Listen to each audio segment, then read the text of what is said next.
Kirby Canvas Curse was not a game I liked very much, actually being one of my least favorite games in the series. When Rainbow Curse was announced at E3, I had mixed feelings about it, since I really wanted another game in the same vein as Return to Dreamland and or Triple Deluxe.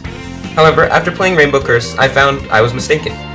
First off, I'm going to say that I like Rainbow Curse better than Canvas Curse. Although, it might just be because it was released recently, I prefer Rainbow Curse over Canvas Curse.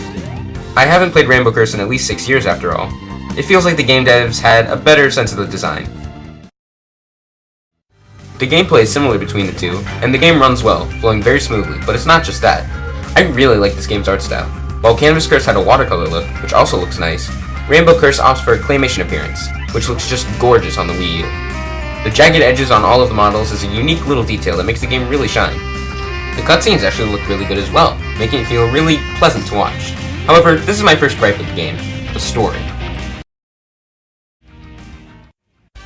There are a total of 2 cutscenes throughout the game, one at the beginning and one after you beat the final boss. This is pretty much the only story aside from Elaine's diary, which is also the only way you actually learn the name of this character, besides the figurines. While story isn't usually the center point of Kirby games, this one just feels empty. There isn't even a reason for Kirby to be rolling as a ball, as he wasn't even cursed this time. Another complaint I have is that the game is too short while also being too easy. Although easy difficulty is a common thing in Kirby games, I felt the game tries to hold your hand the whole way through, giving you plentiful lives, the option to skip a level after dying, and pretty much no consequences for losing. The game feels really lenient. I probably got about 3 game overs on my entire playthrough. While there are a few levels that are actually difficult, most of the levels are pretty straightforward. Despite these problems though, Rainbow Curse is a pretty solid game. Like other Kirby games, Rainbow Curse has extra modes besides the main story. These modes are Challenge, Secret Diary, Figurines, and Music Room. Challenge mode is new challenges based on the ones found in various levels throughout the game, where you have to complete a certain objective within 15 seconds. There are plenty of these, so it'll keep you busy for a while. In the Secret Diary, you can read pages written by Elaine about her adventures with Kirby. This one is cute, and is practically the carrier of the story, but nothing special. In Figurines, you can look at different figures you found in chests during the story. Like in Smash Bros., the figures have a description about what they are. The descriptions for these figures are excellent. Also like in Smash Bros. Here are 2 of my favorites. Hoop Lagoon. Quaisha turned to some ancient blueprints in order to sculpt this new enemy. She even used old world clay to give that old world feel. But don't tell Hoop Lagoon that. He thinks he's all cool and modern. And also, painting with Elaine. Kirby wants to learn how to paint, so his new friend Elaine is teaching him the basics. He seems pretty proud of that self-portrait. It's quite interesting. But it looks like he's having fun, and that's all that matters.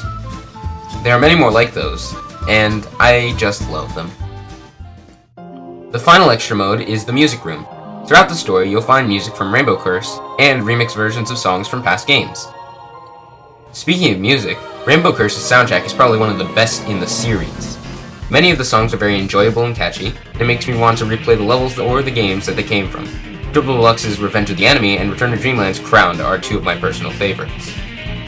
Other than that, some other features in the game are the 2-player mode and the amiibo support. The 2-player mode works well, and Waddle Dee controls similarly to Return to Dreamland. But it makes the game a bit more easy, so I stuck to 1 player, plus I've got no one to play with.